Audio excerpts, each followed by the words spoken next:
G'day guys, how y'all doing today? Another comparison for ya. Got the Vapor 12s against the Vapor 13s. Which one comes out on top? We'll find out. So right off the bat, we're going to start with the Vapor 12s.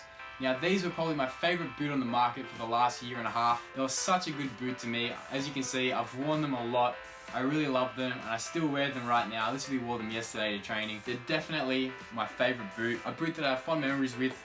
I actually did score a couple goals in these. They just felt really good on foot. They molded to the shape of my foot after a few wears, but yeah, definitely really happy with them. Sure, the upper was a bit stiff when I first put them on, but after about 3 or 4 wears, it just softened up so nicely. The touch on the ball was great. The traction from the sole plate, superb. Literally had no faults with these boots whatsoever. They feel great. Yeah, I got the odd foot cramp when I first started to wear them. The sole plate was just absolutely fantastic. As soon as it softened up a little bit, yeah, they're still going strong for me. So yeah, definitely I really do like these boots. Even though they do feel a bit plasticky, I'm actually okay with that because it actually reminds me of how boots used to be. When you'd buy a Mercurial, it would feel plasticky, and that honestly, it doesn't bother me whatsoever. Now, with the Vapor 13s, they have softened up the upper a fair bit, which is a good thing. I am liking that. It just prevents that extra braking time, but this boot's just better in every single way. As you saw in my Superfly 7 vs 6 review, I'm going to tell you again.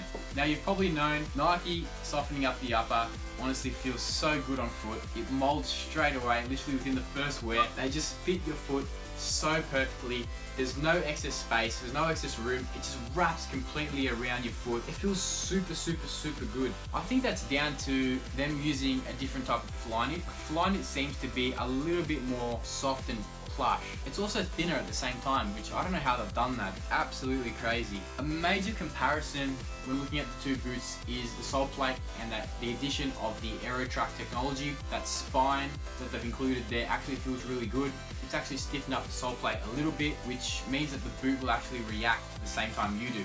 The spring back on these is ridiculous. Like, I can't even bend the boot back. It's got that much stiffness, which is a good thing. Now, you don't want the boot to be too soft and you don't want it to be extremely firm. And it's got a good balance in between. I noticed that with the 12s, the sole plate did kind of soften up after a while, and it's still good to go. I've worn these since about last November. They're still going along strong when you give them a clean, so yeah, I'm a big fan of these. Now both boots actually have the exact same construction in the heel. Nothing's really changed, except Nike did say that they kind of rounded the heel off just a little bit more to prevent any sort of heel slippage, and you can definitely feel that as soon as you put the boots on. But yeah, these ones just feel a little bit better on foot from the box. Now the question is, if you have the Vapor 12s, do you need to upgrade to the Vapor 13s? And a simple answer for you is no. The Vapor 12s are a great boot, and honestly, if your pair are fine, there's no need to upgrade to the Vapor 13s.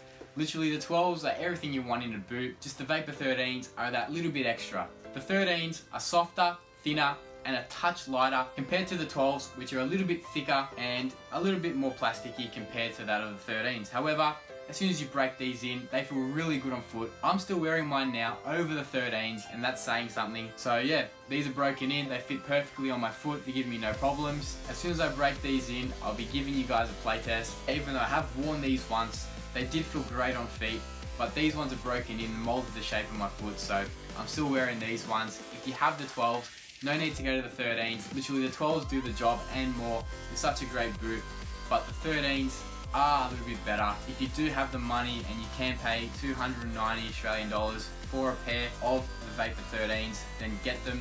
However, if you have Vapor 12s and they're still going strong, then there's no need to upgrade. But they're both great boots. When looking at the design, Nike have actually gone for the outer swoosh, which I think actually looks a lot better than it just being, plain and having that kind of awkwardly positioned toe swoosh, which no one's really a big fan of. The instep swoosh does look a little bit better. That's something I wish they added on the 13s, a swoosh to be on the inside instead of on the toe there. That's kind of pointless. If they added a swoosh there, it's a 10 out of 10 for me.